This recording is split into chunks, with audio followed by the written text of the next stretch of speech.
Give the letter. There you go. Sorry, keys.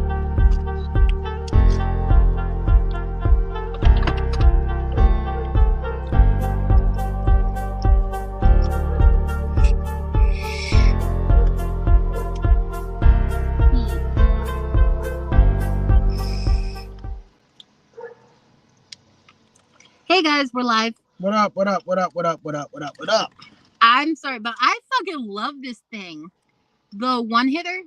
We posted it before, and it still hasn't disappointed me at all. I like my pipe. I'm not gonna show it because it needs cleaning, but it's awesome.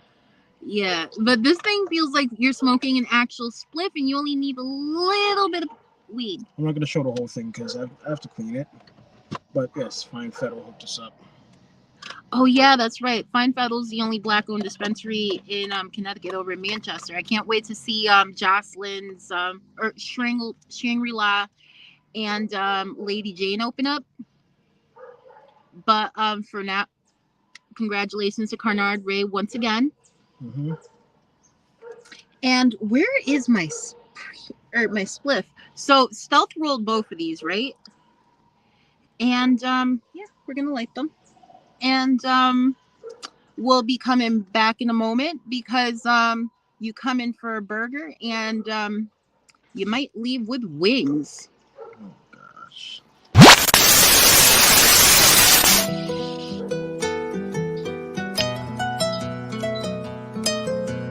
What the fuck? This shit slaps. Who the fuck made this beat? Double G, double G, double G.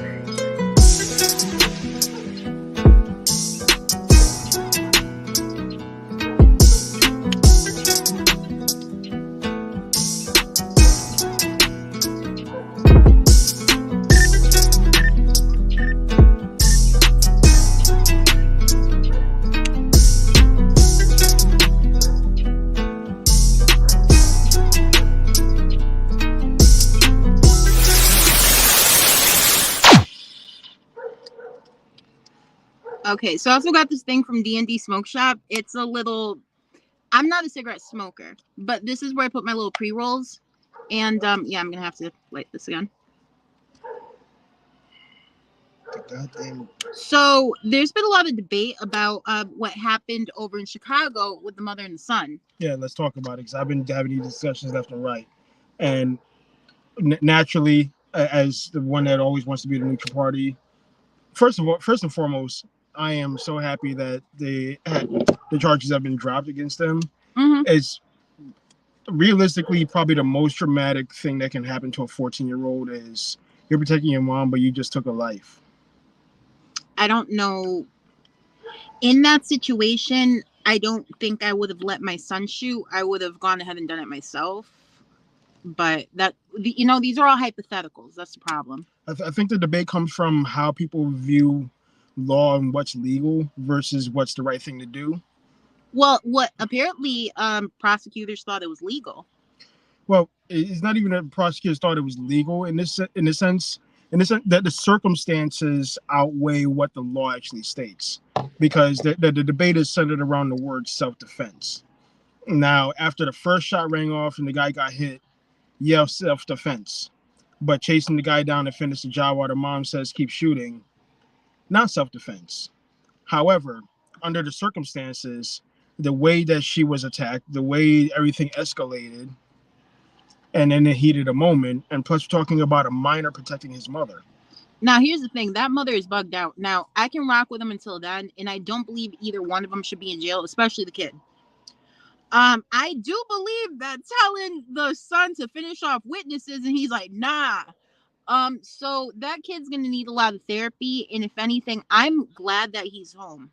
Yeah, the story goes that after the first shot and the video cuts off, the guy runs out of the place and the son chases him down and keeps shooting. Yeah.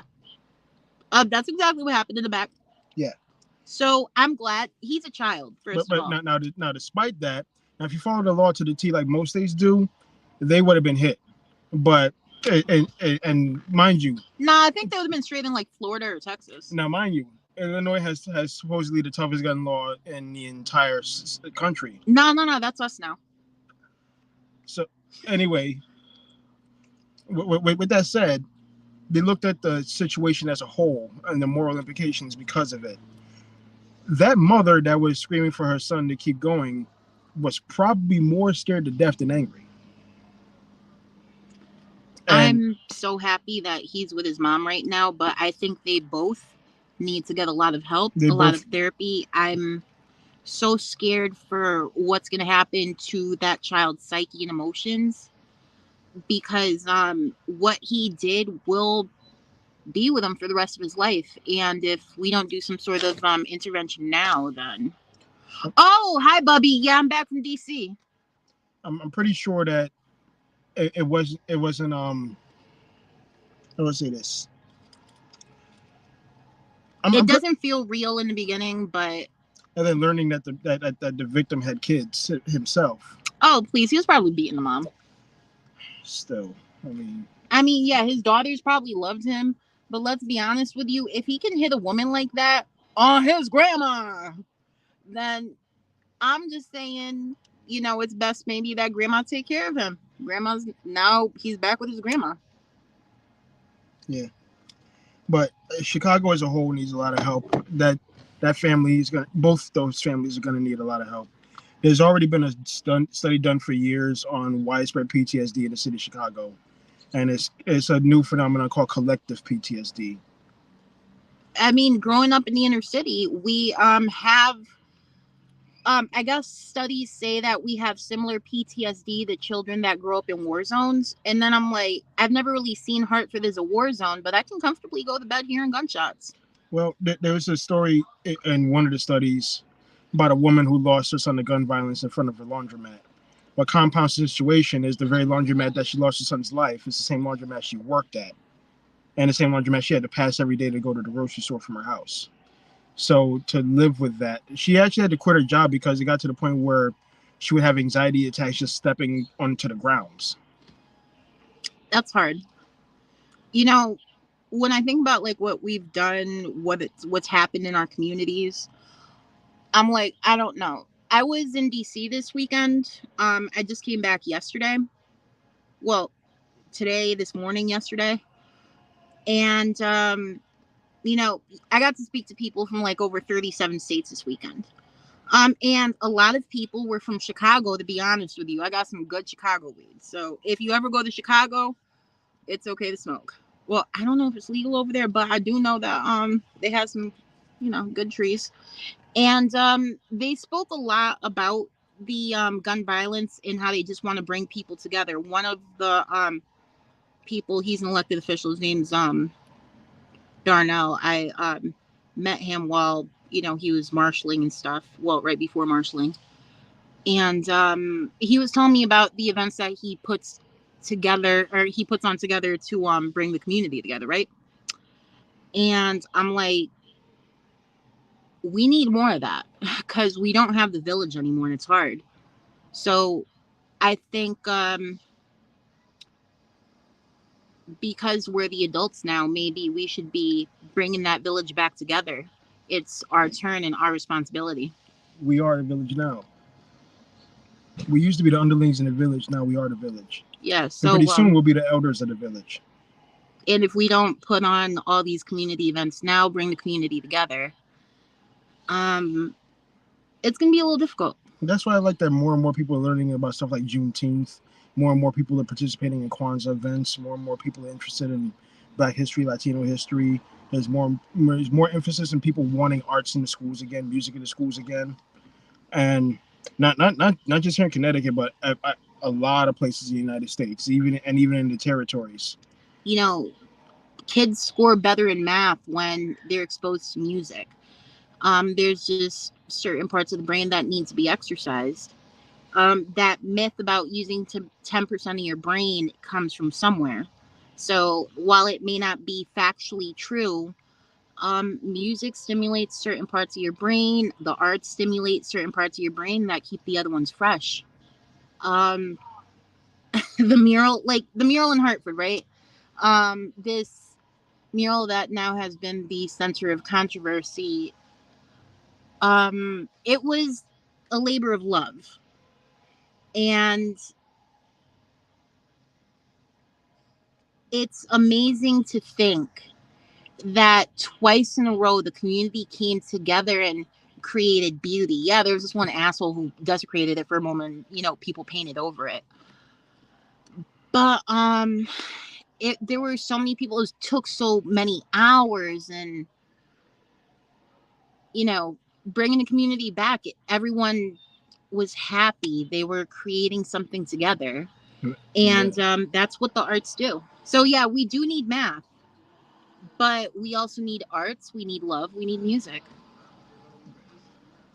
I mean, just look at painting and music in particular. Painting, you're dealing with shapes, you're dealing with scale, you're dealing with distance, draw distance. So that's mathematics in itself. That's geography. That's mapping. Music, you're dealing with numbers in order to play music. You're counting in bars. How long do you hold a whole note? 4 beats, 2 beats, this, that, and the other. You're dealing with fractions. 6/8 time, 4/4 time, 2/4 time, 3/4 time. Yeah, because I mean, when you think about it, you know, a lot of these math problems, Jordan or Sally are probably never gonna buy 72 watermelons and 82 cantaloupes, but your kid is going to have to learn how to count for music. And you know, if you get them into culinary, they'll be measuring this and measuring that. You get them into a trade. If they're learning something and doing something hands-on, bring that stuff back, because you want higher math scores. The kids are going to have to sit there and apply it to something, and make them apply it to something they love. Did you ever have a greenhouse at like any greenhouse classes or workshops as a kid? Oh, workshops. Yeah, I had home ec. So I have plenty of and tech ed. The Harvard Street Youth Project, which used to be located behind Keeney Tower, they actually had a greenhouse at the facility, and they would bring people in to teach us about different plants. And we actually would grow like wild plants, but they were 100% edible. They were consumable for humans. We had this leaf they called a lollipop. It tastes like a sour apple, or it looks like a dandelion, but it's edible. We call it a nose tickler because it has a peppery sensation in your nose. We would learn about stuff like this, and how to grow red onions, and how to grow potatoes and tomatoes and things like that. And you know, at the same time, you've got to read, you've got to sit there, take direction. You get the physical movement, you get the counting, you get the measuring. So if you know, there's so much emphasis on test scores, there's so much waste when it comes to education. And I really hope they do revamp that in a way that really brings it back to things that heal. Look at Finland, for example. Finland is one of the top countries when it comes to education. They don't even give written tests till the 7th grade, right? 7th grade. Yup. I knew that. Their first few years, recess is their classroom.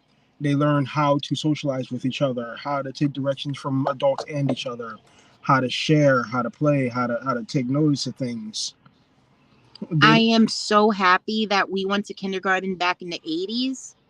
Or not, no, actually, was it 80 or 90? 1990, right? 1980, 1989. Yep, 1989 to 1990. Yes. Okay, so that's when me and Stealth were both in kindergarten, right? Mm-hmm. And I was in a play-based classroom. I never had to do worksheets. Like, yeah, we filled things out and colored them, or we would play with magnets. And when we played with magnets, we'd, color in a sheet. But none of this stuff that the kids are expected to do now, and it's horrible. We would sing songs that the months in English and Spanish. We would do puzzle games. There was Barnard Brown was the bilingual school, if I'm not mistaken, right? Yes, it was. We had classes where it was always mixed ethnicities in every class, but it also certain class grades that had Spanish language to English language transitional lessons. Like all of their math problems would be written in Spanish, but they'll also get their literature lessons in both English and Spanish. Oh wow! So it's a gear for kids that came from primarily Spanish-speaking homes that had difficulty speaking English fluently. Yeah. Because I had classmates that came from Spanish-speaking homes. They only spoke Spanish at home, but they spoke English in the classroom, even if some of the parents spoke English. All right, guys, stay right there. Now, if you want to be tolerant and learn about other people's cultures, I definitely recommend checking out Kimura'sCulturalCorner.com. Some hippie idea, you know, you're not going to be picking fruit naked on some commune. What she wants to teach you is, you know, we all have different views and we all got to figure out how to coexist. So here's a commercial that tells you everything she does and absolutely nothing at the same time. And make sure to check her out on Kimura'sCulturalCorner.com. Practicing and living in community means that we're responsible to ourselves and others. It means that we're committed to engaging humbly and bravely with others who we may not agree with, but who share a similar worldview. Tensions and conflicts are gifts that allow us to grow together. Join our peaceful revolution.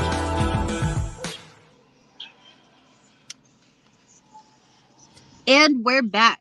Oh, guys, by the way, me and Stealth are looking for a, you know, sometimes guest host. So someone reliable. If you know someone, tell a friend to tell a friend that we may need a guest host sometimes because Stealth is getting booked a lot. And sometimes I might be out of state. So me and Stealth want to film every single Wednesday. And next Wednesday is next Wednesday when we're having Nick LeBron on? I believe so. Huh. Yeah. So we want to make sure that we have the capacity to always go live on Wednesdays. And in case Stealth has a gig or, you know, I'm out of state, if you know anyone that would be interested in sometimes being a guest host, you know, once every couple months, please go ahead and let us know. Must be over the age of 21 and like to smoke and talk about politics and pop culture. But getting back to the subject at hand anyways, while we were talking about education, Kimura, Chicago, let's talk about the BET Awards. Because, yeah. I didn't actually watch the awards. I saw clips of it, saw commentary on it, and wow, that clip of Bobby Johnson. Wait. And can we talk about how I'm going to go back to watching going back to watching BET because now it's black owned again. And I'm excited that it's not going to be dumbed down like it was with Viacom. It's going to be a good program again. A very pregnant Krishan Rock. Listen. Apparently a quote unquote old head thinks that Lola is the top dog as far as current female rappers. Lola? Yeah, Lola. I'm sorry. You mean Glorilla or Ice Spice? He said Lola. Listen, I like that little Glorilla girl. She's got some pep in her step in the Ice Spice, and I mean, all these girls are, you know. I give Glorilla credit for being the most original of the bunch. And she's so cute. I mean, she's like the next level of what Juicy J and Laura Infamous started for her hometown. I just like how positive she is, and I really hate when the media takes things out of context, because I see that even sometimes when we speak it might not be intentional. And she comes from a church home. She's just being her natural, humble self. No, but they say things like one time she said, "I don't want to be the smartest person in the room." That was taken completely out of context. Exactly. I got exactly what she meant. Yeah, you should never want to be the smartest person in the room. If you're not the smartest person in the room, you already have the most to learn. Exactly. So if you're the smartest person in the room, you're not learning, but you know, you're teaching a lot of people, and that's great.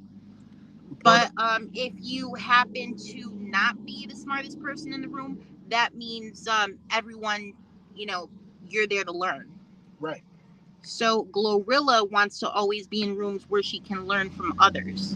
That's how she learned about what to do with her deal. And she almost got locked in the streets. And the same thing they saved Scarlett from. The same thing they say that Glorilla being the one that listened and learned.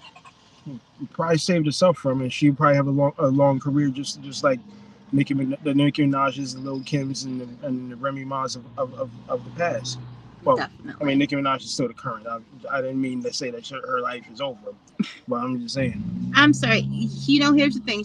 Nicki Minaj is a person who has a lot of talent and a lot to offer, and she will continue to have that to offer for many years. I think she's finding.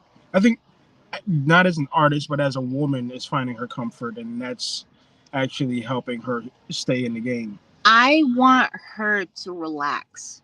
And the reason is, now, first of all, I love Cardi B. Cardi B is my favorite out there right now. Mm-hmm. And of course, Lil Kim. Lauryn Hill. Obviously, you know that. Please come back. Yo, for real. But or at least give me another song with Nas, please. Because nobody is like, so Rough Riders Anthem and Nobody and If I Ruled the World, even though Nas is one of the greats, but DMX was my favorite rapper. Look, so it's maybe the weed talking, but I'm gonna say this: the only person that can squash the beef to the end all beefs is Nas. And you know what beef to end all beefs is? What is what's the biggest hip hop beef of all time? So big it's still happening. Nicki and Cardi? No. I don't know. Nope, not even close. Do tell, because I'm high and I don't want to think. Do you know who Jeffrey Atkins is? And Curtis Jackson. Yeah, because he lived in Connecticut. But they're both from Queens. But who's currently the king of Queens? Sir? I'm just saying. Nas could be the one to squash the 50 job beef. Imagine Nas, 50, and John on the same track. You know, that would never fucking happen. I know. Never. Exactly. That's God sitting there saying, choke and think about it. It's like, smoke it over with this. I'm just saying, though, Ja did have a hot run. He did. He oversaturated the market, and that's what helped his demise. He should have kept diversifying. Okay, so here's the thing. Maybe not. I see what 50 Cent does because I go in the same exact way. When I got beef, I don't give a fuck what you say about me. According to Joe Budden, nobody but 50 could have got to where 50 got to the way he did. Because everything was stacked against him. He still kept winning. Oh, yeah. And 50 is, I love him. I love the way he moves. Whenever I got beef, I want you to know 50. I sit there and I ask myself, what would 50 do? I mean, right after I ask myself, what would Jesus do? I say, what would 50 do? I'm just saying, though, Nas did once sign to Murder Inc. So that's that connection. But Nas, did Nas ever collaborate with 50? Is that Lifestar? Probably. It's cloudy, so I can't see. So, I'm high as motherfucking. It's behind that building over there somewhere. No, seriously, did Nas ever collaborate with 50? I can't think. Me neither. Did Nas collaborate with 50? I guess we'll find out after the show. Probably will. Actually, I could Google it now. Oh. You're not ashing into my new tray, right? No. Yo, so I went to this place called D&D Smoke Shop, right? Now, they sold me this tray for $5. And it says she's a little high maintenance. I think I am. But then afterwards, I got this, I already told y'all, but I fucking love my tray. Even if y'all don't buy it, I want you to know that I love it. Listen, okay, so I just Googled it, and it said, and one of the things that popped up was the beef series that QD3 did, and it talked about the 50 Nas beef, and I think that's because Nas had joined Ja Rule's side. Mm-hmm. But OK Player said that Nas and 50 are set to collaborate on King's Disease 4. There's going to be a fourth one? There's going to be a fourth one. Oh! They're already 4 for 4. We're going for number 5 now. Nas is having the best album run of his entire life. And Hit Boy is peaking for his generation of producers. Okay, now if you had to compare a worse beef, it would be the Bush family versus Iraq or 50 Cent versus Ja Rule. I would pick MC Shan versus Snow. You just went. That's the worst beef. I can't see It was you. it was fucked up because they were okay. Snow and former dude, right? And farmer. Mhm. So Like, MC well, MC Shan is discovered. I him. used to think he was black. MC Shan, I did too. I thought he was like a light skinned dude with dreadlocks. So MC Shan discovers this dude. He actually gets into real trouble in Toronto, right? Bar fight, somebody gets stabbed. It's actually in the record. If you look up the lyrics in Former, it's in the record. It's about him getting into some shit in a bar in Toronto. He gets brought in for questioning and he don't say shit. They cavity searched him and everything. He ain't say shit. I'm sorry. Are they just gonna be blowing fucking fireworks all night? This is I the am hood. so fucking glad that we didn't get the stimuluses again. Because if not, you think I'd ever be able to go to fucking sleep? You think a stimulus is gonna stop them from getting fireworks? I mean, yeah, I would still be able to go to fucking sleep, but that's not the point. The point is, I don't want to hear that shit. Let me wait till I go to bed and turn on my AC and we straight. Let me finish the story because you're high right now. So you follow me so far, right? Yes. Snow got into some shit. He got brought in for questioning. He took the L for it. So this dude leaves Canada, goes to New York, records his whole fucking album. MC Shan is actually rapping on Informer. He's the other voice, the one not rapping in patois. And then he goes back to Canada and goes to jail right after shooting the video for Informer. When he gets out, he's not allowed to leave Canada again. So that whole time he's popping here in the U.S., he can't tour the U.S. because he's not allowed to leave Canada. Yo, that sucks. But MC Shan wanted his money.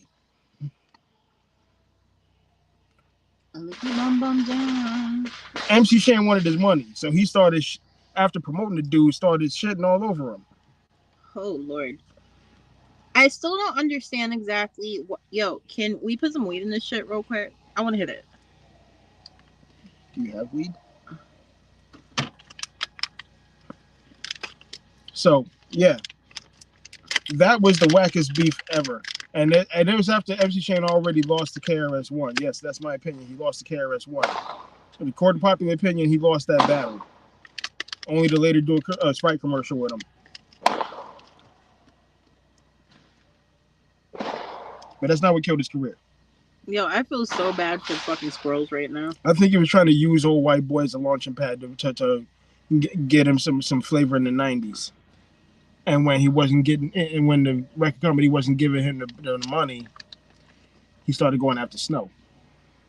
I mean, and Snow couldn't do shit because he was hardly making money because he can't tour outside of Canada. That sucks. He was on probation the whole run. The second video, he ended up shooting in the wilderness just to have something different than the city of Toronto to do something. You hit it first.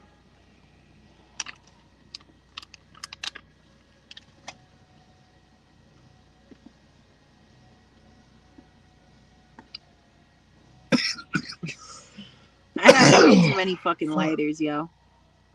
So, speaking of music. No, keep going. Tell me a story. So neither one of them got money. And Snow gets into some more shit. Record company drops him. Informer becomes his only hit in the U.S. And he has a top 20 hit in Canada, the other song. So haters didn't let Snow or this dude be great, is what you're saying. We're saying that the Toronto, Ontario government wouldn't let Snow be great. That's exactly what it is. All right, so how's it hitting? It's all right. Can't really feel none because I've been smoking all of these doobies all night. So that is the point. Yeah, speaking of music, I recently dropped my hat back into producing overnight. Ooh, details. So, where do I begin? Oh, yo, you just dropped the Afro beats on SoundCloud. I know that. That's the story I'm getting to. Oh shit, my bad. So I'm actually there's a group from the '80s called Five Star. The group from UK. They were basically like the British Jackson 5 because there was 5 siblings, 3 girls, 2 boys. Um, the youngest sister was the lead singer. The youngest brother, who's the youngest in the group, was the producer. The oldest brother designed the costume. One of the girls had helped with the songwriting. The other girl did dance choreography because they wasn't going to let themselves be pigeonholed to R&B. They were a pop group. They even performed a Soul Train out here. It's kind of exciting to, yo. So in the late '80s, they changed their music and their image over to a much more edgy one because they're not little prissy teenagers no more. Now they're grown ups. So they dropped a song called Another Weekend in 1988. It peaked at number 23 in the billboards out here in the U.S. I was looking for an entirely different song, and theirs called. Actually, I was looking for just any like dub mixes of '80s tunes because I was just inspired to do something. So I was looking for a song called "Love Takeover" off the first album. That's from '84. The year we were born. And I did listen to a dub track of theirs, and there's some cool things I could do with that, especially with the drums, make a funk track or something like that. But then I found the acapella mix of Another Weekend. I didn't even know. I really didn't remember what the original sounded like. I was just listening to this vocal, and it just started clicking on me. And then I just had this bass line in my head. Immediately just grabbed the laptop, just got to work. 8 hours later. I'm excited for you.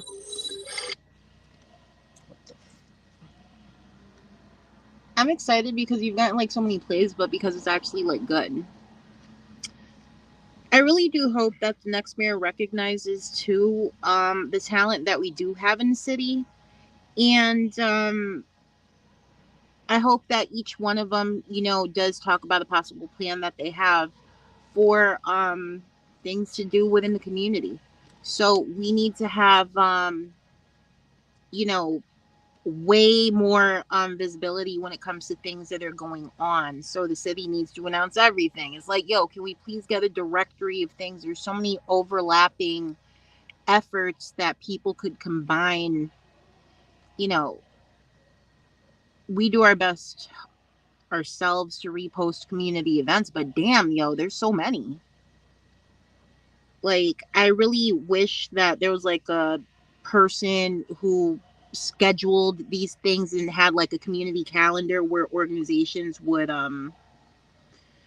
register their events so that parents, seniors, or just people that live in Hartford have like this centralized thing. So I said it first, and I will copyright that. So I just dropped a link to the track in the chat. Yes, you put it in the private chat. I shall copy and paste in the public chat. I got you. I got you.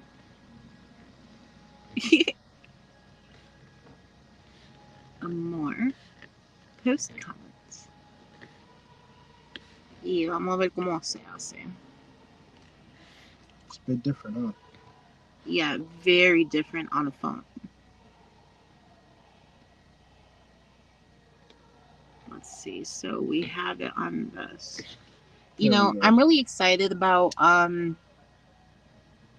just everything. We're gonna have fresh energy in the city no matter who it is. I really do hope that people get out and vote, and that they actually study people's views on the issues as well as their history on the issues, because we're gonna have change for city council. I know there's people like Oscar Camaño running. I still haven't looked into his platform, but I've heard of him. I know Josh and Tiana. Please vote for them, y'all. Shout out to TJ and stuff. So support your local artists. Yes. All artists, if they're good, support them. No matter And where they're from, doesn't matter who they are. you know, and don't be so nitpicky about a portfolio if you know, musicians, everything else, sometimes you gotta, you know, just guide them. It's like, yo, I know you don't have a portfolio, can I help you create one? Or, you know, maybe if they went ahead and these things were like more advertised. Mhm. But guys, it's getting to be about that time. If you're in the New London area, I will see you on July 9th, Riverside Park. Ooh, what you gonna be doing there? I don't even have the flyer on me, but I'll be spinning house music there along with another DJ from 2 p.m. to 8 p.m. Nice. Also, look out next Friday. First Friday House Smokehouse Pub. I'll be featured there 10 p.m. That's exciting. Opening DJ. All right, guys. Well, you make sure to stay safe and have a good night. Good night.